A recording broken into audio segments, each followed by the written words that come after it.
Some people ask the question of what good is math? What is the relationship between math and physics? Well, sometimes math leads, sometimes physics leads, sometimes they come together because, of course, there's a use for the mathematics. For example, in the 1600s, Isaac Newton asked a simple question. If an apple falls, then does the moon also fall? That is perhaps one of the greatest questions ever asked by a member of Homo sapiens since the 6 million years since we parted ways with the apes. If an apple falls, does the moon also fall? Isaac Newton said yes. The moon falls because of the inverse square law, so does an apple. He had a unified theory of the heavens, but he didn't have the mathematics to solve the falling moon problem. So what did he do? He invented calculus. So calculus is a direct consequence of solving the falling moon problem. In fact, when you learn calculus for the first time, what is the first thing you do? The first thing you do with calculus is you calculate the motion of falling bodies, which is exactly how Newton calculated the falling moon, which opened up celestial mechanics. So here's a situation where math and physics were almost co-joined like Siamese twins, born together for a very practical question: how do you calculate the motion of celestial bodies? Then here comes Einstein asking a different question, and that is, what is the nature and origin of gravity? Einstein said that gravity is nothing but the byproduct of curved space. So why am I sitting in this chair? A normal person would say, I'm sitting in this chair because gravity pulls me to the ground. But Einstein said, no. There's no such thing as gravitational pull. The earth has curved the space over my head and around my body. So space is pushing me into my chair. So to summarize Einstein's theory, gravity does not pull. Space pushes. But you see, the pushing of the fabric of space and time requires differential calculus. That is the language of curved surfaces, differential calculus, which you learned in fourth year calculus.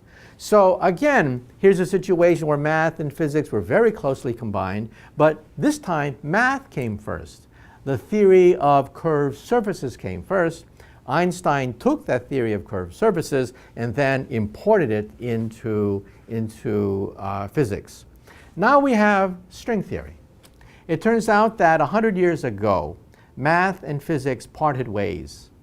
In fact, when Einstein proposed special relativity in 1905, that was also around the time of the birth of topology, the topology of hyperdimensional objects, spheres in 10, 11, 12, 26, whatever dimension you want. So physics and mathematics parted ways. Math went into hyperspace. And mathematicians said to themselves, aha, finally, we have found an area of mathematics that has no physical application whatsoever. Mathematicians pride themselves as being useless. They love being useless. It's a badge of courage, being useless. And they said the most useless thing of all is a theory of differential topology in higher dimensions. Well, physics plodded along for many decades. We worked out atomic bombs, we worked out stars, we worked out laser beams. But recently, we discovered string theory. And string theory exists in 10 and 11-dimensional hyperspace. Not only that, but these dimensions are super. They're supersymmetric. A new kind of numbers that mathematicians never talked about evolved within string theory. That's why we call it superstring theory. Well, the mathematicians were floored. They were shocked. Because all of a sudden, out of physics came new mathematics.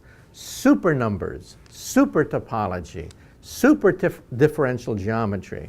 All of a sudden we had supersymmetric theories coming out of physics that then revolutionized mathematics. And so the goal of physics, we believe, is to find an equation, perhaps no more than 1 inch long, which will allow us to unify all the forces of nature and allow us to read the mind of God. And what is the key to that 1 inch equation? Supersymmetry. A symmetry that comes out of physics, not mathematics, and has shocked the world of mathematics.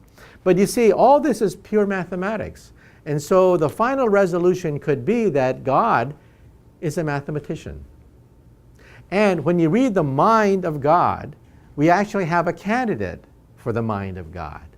The mind of God, we believe, is cosmic music, the music of strings resonating through 11-dimensional hyperspace.